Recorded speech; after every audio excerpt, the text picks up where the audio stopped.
Very good morning, everyone, and welcome to the briefing for Tuesday, the 2nd of July.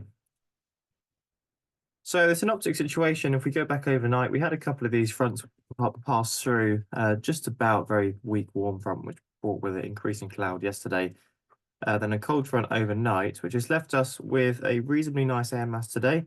The only issue is they're just showing on here a very weak occlusion just bending around the back of this cold front. And I think that's just bringing with it a little bit of extra cloud that's unfortunately going to dampen the soaring quite a lot in our area and to the east. But the further we can get away from this, i.e. further to the west, the better it's going to be. Moving on tomorrow, looking a little bit frontal, hopefully. These are showing as weak features at the moment. We can only hope they completely fizzle out before they get here. Otherwise, potentially a lot of cloud associated with that. And continuing on Thursday, currently looking, albeit quite breezy, but like quite a good soaring day. After these fronts have gone through, quite a nice air mass. Potentially a little bit too unstable up here to the north with these trough lines, but otherwise potentially a good day on Thursday as well. Winds today, 330 at 20 knots, 340 at 15 knots, so fairly strong northerly flow. And that's the current sat pic. I'll just give that a refresh. Yeah, quite cloudy at the moment. You can see slightly better down to our south and out to the west, also into South Wales, but at the moment very cloudy here. Rainfall radar, there's a few little bits around, mostly well to the west. We'll just run through the forecast.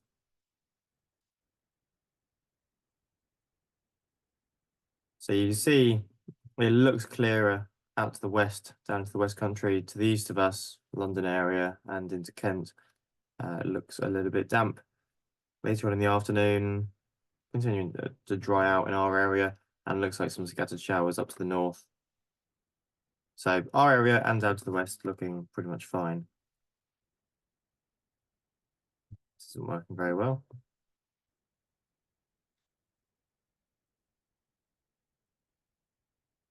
Doesn't want to show anything else. Okay, public forecast then showing a fairly cloudy day. Top temperature of about 17 degrees by late evening. For some reason that is not working, so I'll bring it up on my phone for you. Otherwise, GFS showing temperatures around our area 14 to 16, that looks like, with temperatures slightly higher, 17s, possibly 18s down into the West Country. Notice a bit cooler the closer you are to that occlusion.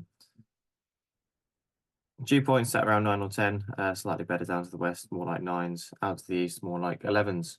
Yes, public forecast on my phone then, showing a north-northwesterly flow to begin with, then going around to the north, and possibly going ever so slightly east of north into the afternoon. Gusts in the mid-teens, generally averaging about 10 knots, and that's getting slightly weaker as the day goes on. That was view outside half an hour ago. That's a view outside now, so possibly breaking a little bit, but a little way to go, but I think before it's going to be very good. Just give this one a refresh. Temperature, that's interesting, has reduced ever so slightly in the last half an hour, just under 14 degrees, dew points of 8. Farnborough, Taff, made an hour and a half ago. Nothing particularly notable. Wind 8 knot from the north-northwest. Interesting here, they've put a temporary from 1 p.m. till 4 p.m. with broken clouds at 1,400 feet and drizzle. They are ever so slightly east of us. Hopefully that's a bit overly pessimistic. ODM has picked up the same, so 10 knots to the north-northwest, and a prop 40 here this morning have broken at 2,000. That's probably what we've got at the moment. They're showing that into the afternoon as well. And a temporary here from 1 till 4 of scattered 1,200 and light rain. So really, if we can get out to the west, it's going to be much, much nicer.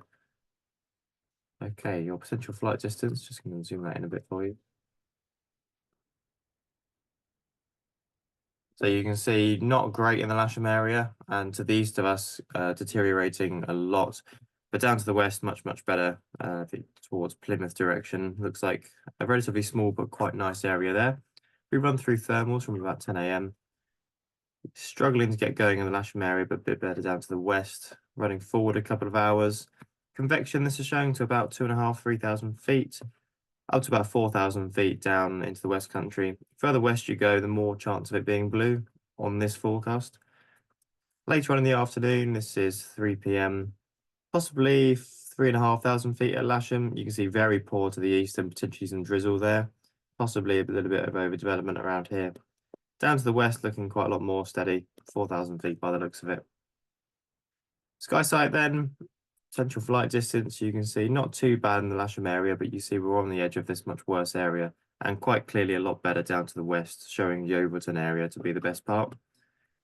We look at a couple of point forecasts, so we'll go for Lasham.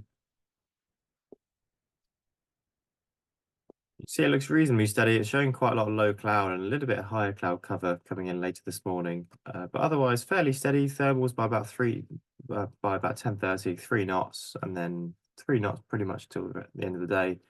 Thermal's getting above 4,000 feet, it's showing here. We look a bit further down to the west. Bear with me, I've got too many things on the screen in the way. But down in sort of Yeovilton area today, yeah, showing a little bit stronger, so 3.5 knot to 4 knot thermals, a little bit more sun on the ground, a little bit less cloud, and looks like it's going for a little bit longer, probably till about 5, 6 o'clock. Okay, NOTAMs, there's just a couple to be careful of, just one, I think. 14 here, restricted area temporary at Glastonbury, 2.5 mile radius, and that is the last day today. It's until 4 p.m. today. That's up to 3,100 feet above sea level. 29 here, we haven't got to worry about for a couple of weeks.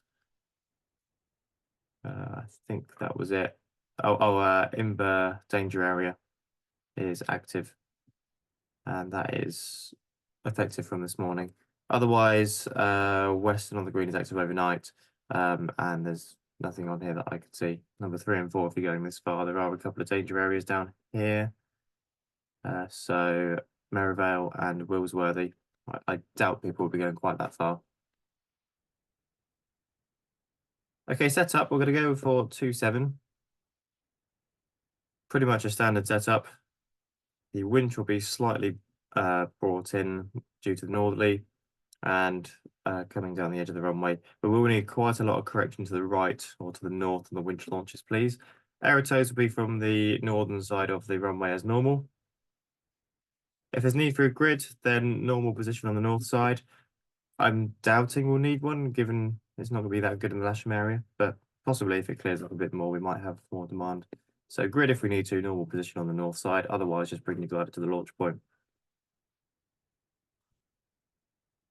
Okay, 5K21s today, 1775 is fixed. There's just a small problem with it that Colin's going to be working on this morning. Hopefully we'll have it out before midday.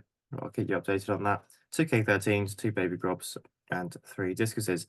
No movements today. And just need to have a little bit of a moan about ground handling, if that's okay. We've had 773 on the fleet for about 10 days now, and it's already been warped into a propeller, and there's already a big gouge down the left-hand side by where the instructor gets in, which is presumably from a buckle being dropped on it. Please try and take a bit more care of the club gliders, treat them as if they were your own, and have a look at the ground handling guidance that's on the website and in the launch point. I'm going to be sending a bit more on that out to everybody anyway. But please be careful on this for us. Specifically as well, SH6 and SH8 and the discus tail wheels. Noticed a lot of people just dragging them around corners. Please push on the nose. If you need to stop the toe, then do that. Turn the glider and then carry on, but don't drag them around the tail wheel. It potentially damages the wheel and the tyre, or potentially the tail boom, which is a bit more serious. Simulator serviceable if we need it. Okay, I will see you out there. Bye for now.